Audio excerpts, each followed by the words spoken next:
Hi guys, welcome back to my channel Malayali from India എന്ന് പറയുന്ന cinema കണ്ടു. ഇതങ്ങനെ നെവിൻ പോളിയുടെ കംബാക്ക് എന്നൊന്നും എനിക്ക് പേഴ്സണലി തോന്നിയിട്ടില്ല. പക്ഷെ ഒരു ഫൈൻ മൂവി ആയിരുന്നു. അത്യാവശ്യം നല്ലൊരു ഇമോഷൻസ് ഒക്കെ തരുന്ന ഒരു ഫൈൻ മൂവി തന്നെയാണ്. ഫീൽ ഗുഡ് ഫൈൻ മൂവി തന്നെയാണ് മലയാളി ഫ്രം ഇന്ത്യ.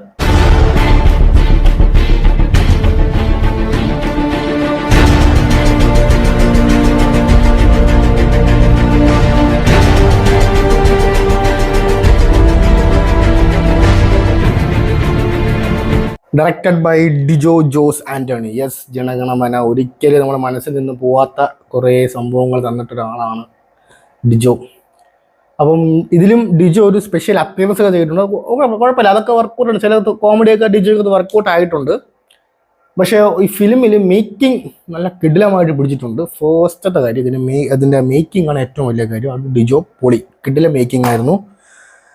പിന്നെ return by Sharis Mohammed, producer Listin Stephen first ടൈമാണ് ഒരു പടം മുഴുവനായി പ്രൊഡ്യൂസ് ചെയ്യുന്നതാണ് പുള്ളിക്കാരൻ പറയുന്നത്. ഓക്കെ, പിന്നെ ഇതിൻ്റെ നെടുന്തൂണായ ജെക്സ് ബിജോ, എൻ്റെ മോനെ അന്യായ BGM സ്കോർ, ഒരു രക്ഷയില്ല. കിടിലം BGM സ്കോറായിരുന്നു. നമുക്ക് ആ കൈയടിക്കുന്ന സീനിൽ നമുക്ക് ഇച്ചിരി കൂടെ ഒരു ആവേശം തരുന്ന ഒരു സംഭവം, കൈയടിക്കാൻ തോന്നിപ്പിക്കുന്ന സംഭവം എൻ്റെ അമ്മ ആ BGM സ്കോറിൽ വച്ചിട്ടുണ്ട് നിങ്ങൾ. അതൊരു രക്ഷയില്ല, കിടില സാധനം വരുന്നു. ഇതിൽ നെവിൻ പോളിയെ കാട്ടിലും ഏറ്റവും നെവിൻ പോളി ഞാൻ കൈയടി കുറച്ച് സീനൊക്കെ ഉള്ളു. രണ്ടോ മൂന്നോ സീൻ മാത്രമേ ഉള്ളൂ നെവിൻ പോളി. ബാക്കി സീനെല്ലാം തൂക്കിയത് സലീം കുമാർ, ഷൈൻ ടോം ചാക്കോ, പിന്നെ മഞ്ജു പിള്ളை ഒരു രക്ഷയില്ല. ഒരു നാച്ചുറൽ ആയിട്ടുള്ള ഒരു ആക്ടിങ്, അത് പുള്ളിക്കാരിക്ക് പുൾ ഓഫ് ചെയ്യാൻ പറ്റും. അത് പുള്ളിക്കാരി ഹോമിൽ തെളിയിച്ചാണ്. പുള്ളിക്കാരി അത് ഇതിലും ആ ഒരു ഇച്ചിരി കൂടെ ഒരു പുവർ ഫാമിലി ആയിട്ട് പുള്ളിക്കാരി ആ ഒരു മിഡിൽ ഏജും അല്ല, അതിൽ നിന്നും ഒരു താഴെയുള്ള ഒരു ഫാമിലി മെമ്പറായിട്ട് ആ ഒരു അമ്മയായിട്ട് പുള്ളിക്കാരി എന്ത് ഭംഗിയായിട്ടാണ് പുള്ളിക്കാരി അഭിനയിച്ച. ഒരു രക്ഷയില്ല. മഞ്ജു പിള്ളை കിടില. മഞ്ജു പിള്ളയുടെ നമുക്ക് ഒരുപാട് ഷോർട്സ് ഉണ്ട് നമുക്ക് ഇഷ്ടപ്പെടുന്ന. സെക്കൻഡ് ഹാഫിൽ മഞ്ജു പിള്ളை നമ്മളെ കണ്ണ് നിറയിപ്പിക്കും. പിന്നെ അനശ്വര രാജൻ ഓക്കെ, വലിയ അപ്പിയറൻസ് ഒന്നും ഇല്ല, വന്നിട്ട് അങ്ങ് പോയി. പിന്നെ ധ്യാൻ്റെ ചില കോമഡിയൊക്കെ സത്യം പറഞ്ഞാൽ വർക്കൗട്ട് ആയിട്ടുണ്ട് കേട്ടോ. സത്യം പറഞ്ഞാൽ ചില കോമഡീസ് എല്ലാം വർക്കൗട്ട് ആയിട്ടുണ്ട്. ഇതിൽ പെർഫോമൻസ് വൈസ് ധ്യാൻ്റെ കൊള്ളായിരുന്നു. ധ്യാൻ അങ്ങനെ കൈയടിക്കാനുള്ള സീൻ എനിക്ക് തോന്നിയില്ല.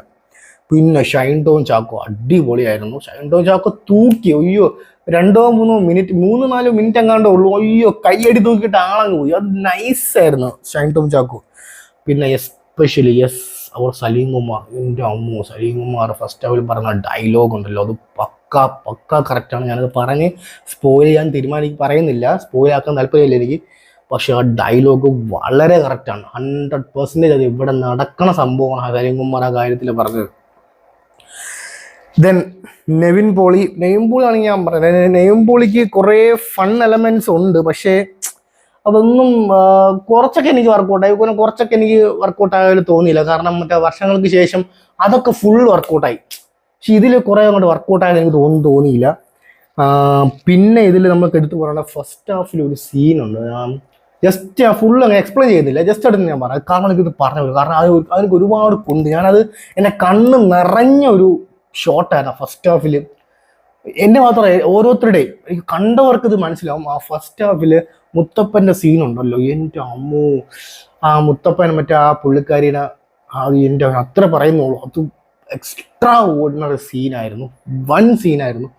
നമ്മളത് കരഞ്ഞുകൊണ്ട് നമുക്ക് പ്രൗഡ് ഫീൽ കിട്ടും, ഒരു പ്രൗഡ് ഫീൽ.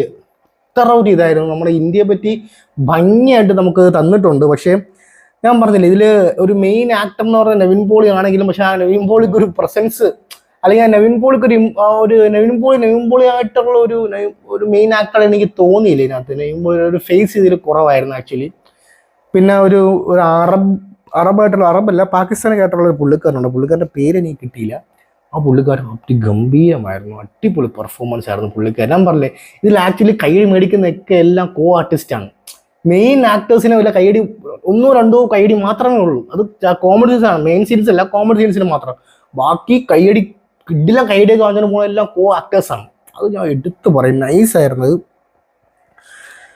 പിന്നെ യെസ്, ഇത്രയും ക്യാരക്ടേഴ്സ് കോ ആർട്ടിസ്റ്റ് ഒക്കെ അടിപൊളിയായിരുന്നു, ഒരു രക്ഷയില്ല. പടം എനിക്കൊരു നല്ലൊരു മൂവിയാണ്, മോശം പറയാൻ അങ്ങനെ ഒന്നുമില്ല. നൈമ്പോളി അങ്ങനെ മോശം പറയാനൊന്നുമില്ല. പക്ഷേ ആ ഒരു സ്റ്റോറിയുടെ കണ്ടന്റ് അത് ഭയങ്കര സ്ട്രോങ് ആയിരുന്നു, അത് ഭയങ്കര രസമായിരുന്നു. പക്ഷെ അത് മാത്രമല്ല, അത് ഇവിടെ നടക്കുന്ന സംഭവം അതുപോലെ എടുത്ത് കാണിച്ചു തന്നിട്ടുണ്ട്.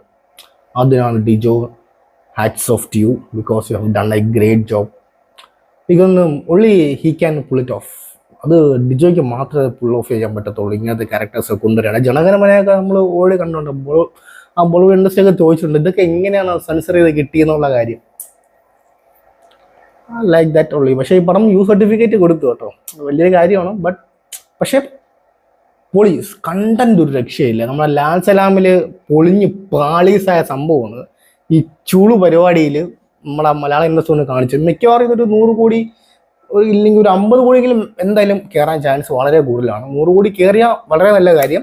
ഒരു 50 കോടി ക്ലബിലേക്ക് മിക്കവാറും കയറേണ്ടതാണ് ഈ പടം. അങ്ങനെ വളരെ മോശമൊന്നുമല്ല, ഒരു ഫൈൻ മൂവിയായിരുന്നു. എനിക്ക് ഫീൽ ഗുഡ് മൂവി എന്ന് എടുത്തു പറയും. അത് അവസാനത്തെ സീൻ നമുക്ക് മനസ്സിലാവും. ആ ലാസ്റ്റ് സീൻ പോലും ആ നെയ്മ്പോളിക്കൊരു സ്കോറിങ് പോലെ എനിക്ക് ഫീൽ ചെയ്തില്ല. പക്ഷേ പടം നമുക്ക് ഒരു തൃപ്തി തരും. പക്ഷേ ആ ജനഗണമന കൂടുതൽ എക്സ്പെക്ട് ചെയ്ത് പോകരുതാരും. കാമായിട്ട് പോയി കണ്ടാൽ നമുക്ക് ഉറപ്പായിട്ട് ഇഷ്ടപ്പെടും. Must watch in theatres. Okay guys, അപ്പം ചാനൽ സബ്സ്ക്രൈബ് ചെയ്യുന്ന കാര്യം ഒന്ന് ആലോചിക്കുക. Sign off from KC. എല്ലാം ആവട്ടെ. ബൈ.